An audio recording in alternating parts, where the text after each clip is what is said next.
Six Flags over Georgia, located in Austell, Georgia.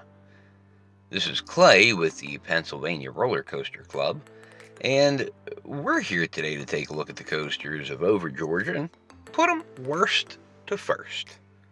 Now, as we like to, let's take a little aerial overhead view of the park. And, I think possibly the most notable piece of information about this park, and I'm not sure how many of you know, but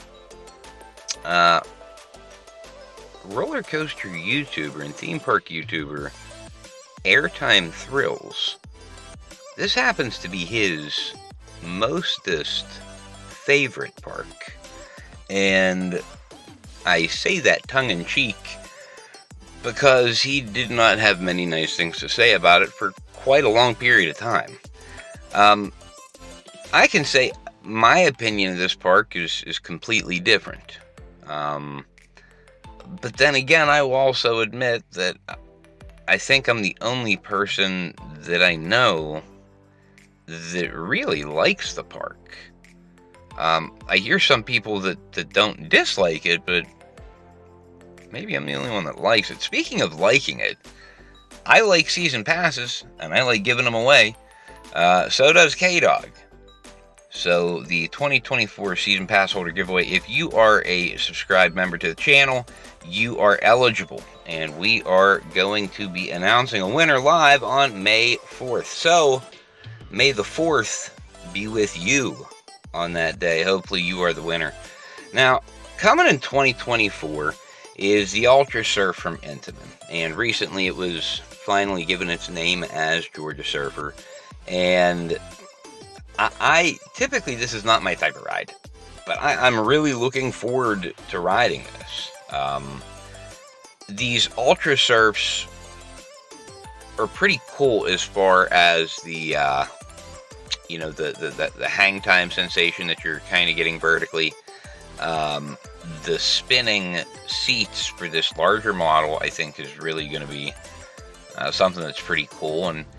And I would have to assume that the airtime hill moments are probably going to pop pretty well, just knowing that it's Intamin. So, yeah, I am looking forward to this ride. I don't know how good it's going to be, and I know capacity is going to be a bear, but we'll see.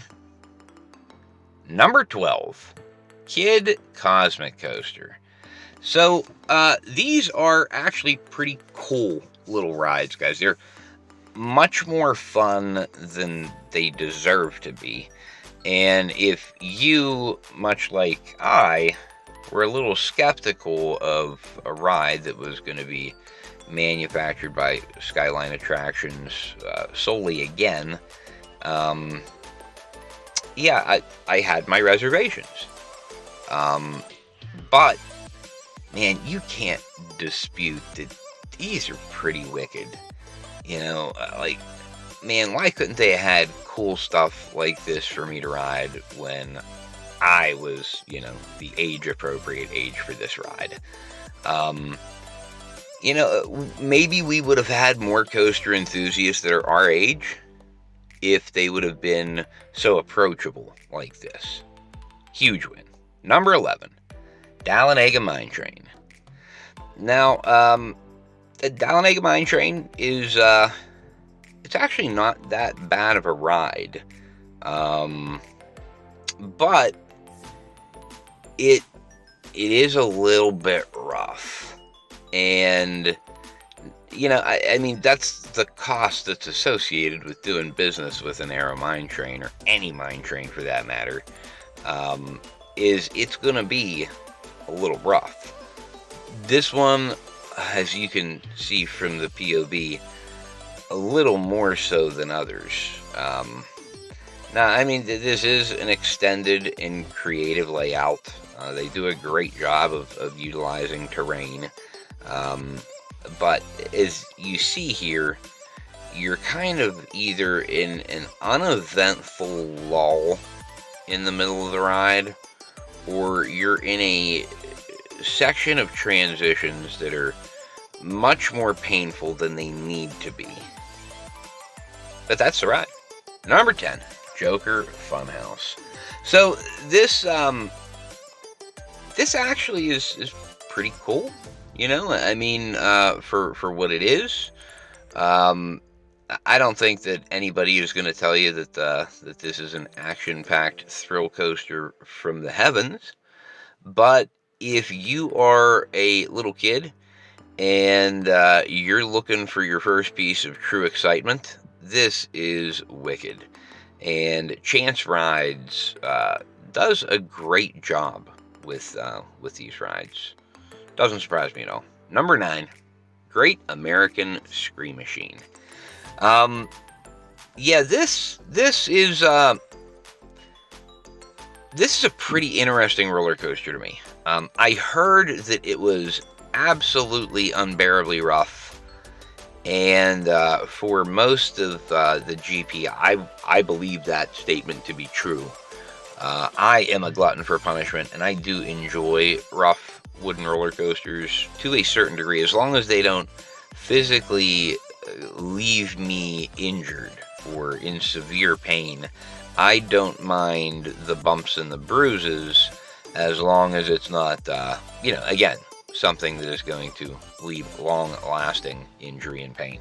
But a couple black and blue marks I'm fine with, and that's kind of how I would tack this ride up. It's very rough, but it's a bump and bruise machine. It's not a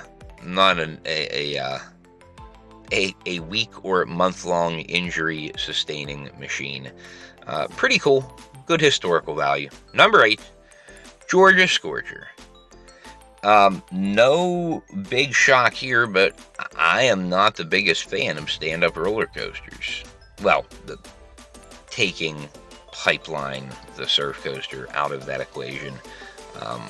What I mean is old stand-up roller coasters, things that were, you know, bad. Well, Georgia Scorcher might really be the exception to that rule, because it's the only stand-up that that was not Pipeline that I got off of and said, that was fun. And yeah, that doesn't happen really ever. Not from the first one that I was ever on, which was Shockwave at King's Dominion in 1989. So, yeah, knew then I didn't like them, knew now I didn't like them. But if you're Pipeline the Surf Coaster or Georgia Scorcher, you're pretty awesome. Number 7, Riddler Mindbender. Not a lot of people care for this ride. I don't get it. I don't mind the new trains, and I don't mind the fraction of a second added to the trim. I think people were overreacting a little bit to when this was refurbished. I find it to be quite a joy to ride. It's one of my favorite Schwarzkopfs in America operating now. Not my favorite, probably not even in my top 3, maybe not even in my top 5. But it's definitely in my top 10, and yeah, maybe that's an interesting video to make in itself, a top American Schwarzkopf video. Thank you, Six Flags Over Georgia. Thank you, Riddler, for giving me a seemingly good idea. And to me and the 9 people that will find that interesting, awesome. Number 6, Blue Hawk. Talk about a ride that is way too highly rated on my list. This Vekoma mismatch, it's cool. I mean, it's not the smoothest in the world, but it is way smoother than it had been in years past, and it still is not that smooth. And you know, we're not talking at, you know, levels of inverted coaster like Viper at Six Flags Magic Mountain, for instance, which is I still don't understand how it's as good as it is. Been trying to wrap my head around that one for a while, but yeah, this is not that good. really not even close. But it is a throwback for me to the days of old. When coasters were steel and painful and head rattly, and I kind of dig it. Number 5, Batman the Ride. Batman the Ride is Batman the Ride. I almost kind of feel like at Six Flags parks, the Batman the Ride really should be between 4 and 6 in the lineup. And if it's not, you're probably deficient in one category, or you're top heavy in some category, which, I mean, don't get me wrong, if you're top heavy, that's a great thing for the park. But if you're bottom heavy, that's really where the problems start to underlie. If this clone model is better than 4th in your park, you need to investigate your ride lineup, is what I would say. Maybe pull out some of those season pass holder surveys, see what type of information you can get. Number 4, Superman Ultimate Flight. Again, with another clone, and another heavy Six Flags clone. This one a little more rare. Not everyone in the park, -1, has a Superman Ultimate Flight, which is the biggest differentiator. And the second biggest differentiator is this here pretzel loop. That's right, I said this here pretzel loop. Probably not correct English, or should I say proper English? Listen to me go. Great syntax choice on my part. However, yeah, I mean, it's pretty good. It's just short, these Superman rides, they are short, and that's my biggest knock. Number 3, Daredevil Dive. Another technical clone. This one even less used than the Superman Ultimate Flight throughout the Six Flags universe, if you will. And I was surprised how much we like this, because, typically I am a, take it or leave it on the Eurofighter, but this one I really did enjoy.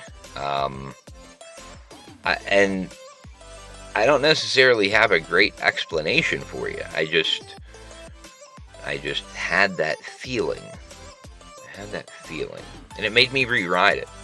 And, when you get that feeling and you re-ride it, and after that ride, you still think it's as good as it was the first time, probably something to that. Number 2, Twisted Cyclone. Now, this is an awesome ride. It really is. It's an awesome ride. And I think it's probably one of the more underappreciated of the RMCs.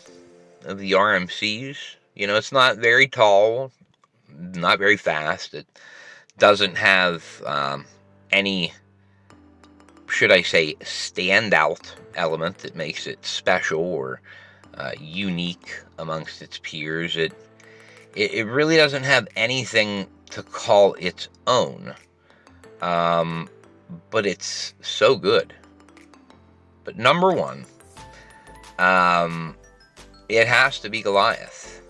This is, it's the crowning achievement of Bolliger and Mavlard, and I do not say that lightly.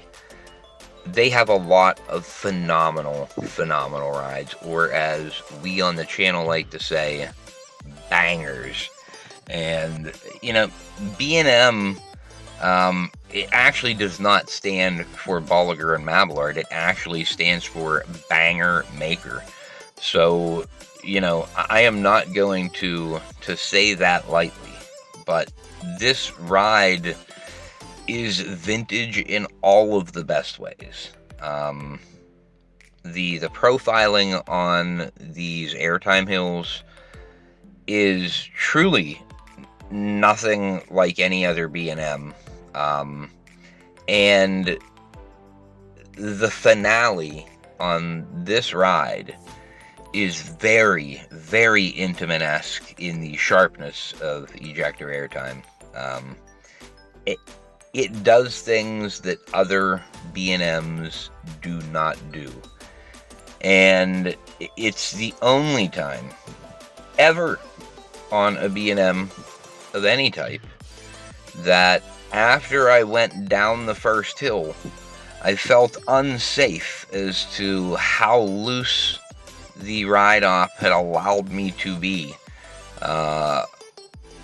That I pulled my own lap bar down because I quite simply did not feel safe. And that is why this ride is awesome. If it can do that to me,